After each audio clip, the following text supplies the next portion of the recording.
ಕರ್ನಾಟಕಕ್ಕೆ ಕೇಂದ್ರ ಜಲ ಆಯೋಗ ಮತ್ತೊಂದು ಶಾಕ್ ಅನ್ನು ಕೊಟ್ಟಿದೆ ವೀಕ್ಷಕರೇ. ಮೇಕೆದಾಟು ಡಿಪಿಆರ್ ಅನ್ನು ವಾಪಸ್ ಕಳಿಸಿಕೊಟ್ಟಿದೆ.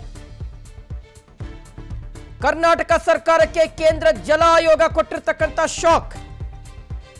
ಮೇಕೆದಾಟು ಡಿಪಿಆರ್ ಅನ್ನು ವಾಪಸ್ ಕಳಿಸಿಕೊಟ್ಟಿದೆ.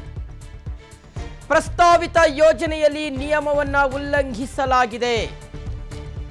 ಕಾವೇರಿ ಜಲ ವಿವಾದ ನ್ಯಾಯಮಂಡಳಿಯ ತೀರ್ಪು 2018ರ ಸುಪ್ರೀಂ ಕೋರ್ಟ್ ತೀರ್ಪಿಗೆ ಅನುಗುಣವಾಗಿಲ್ಲ. ಮೇಕೆದಾಟು ಡಿಪಿಆರ್ ತಿರಸ್ಕರಿಸಿ ಕೇಂದ್ರ ಜಲ ಆಯೋಗ ವಾಪಸ್ ಕಳಿಸಿಕೊಟ್ಟಿದೆ.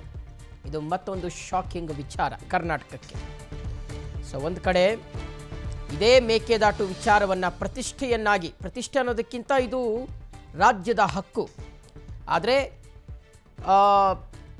ಡಿ ಕೆ ಶಿವಕುಮಾರ್ ಅವರು ಕಳೆದ ಬಾರಿ ಇದೇ ಮೇಕೆದಾಟಿಗೆ ಸಂಬಂಧಪಟ್ಟಂತೆ ಕನಕಪುರದಲ್ಲಿ ಪಾದಯಾತ್ರೆಯನ್ನು ಮಾಡಿದರು. ಶತಾಯ ಗತಾಯ ಈ ಒಂದು ಯೋಜನೆಯನ್ನು ಜಾರಿ ಮಾಡೇ ಮಾಡ್ತೀನಿ ಅಂತ ಹೇಳಿದರು. ನಾವೆಲ್ಲರೂ ಕನ್ನಡಿಗರು ಚಪ್ಪಾಳೆ ತಟ್ಟಿದ್ವಿ. ಆದರೆ ಈಗ ಇದಕ್ಕೆ ಕೇಂದ್ರ ಜಲ ಆಯೋಗ ತಿರಸ್ಕಾರ ಮಾಡಿದೆ ಡಿಪಿಆರ್ ಅನ್ನು.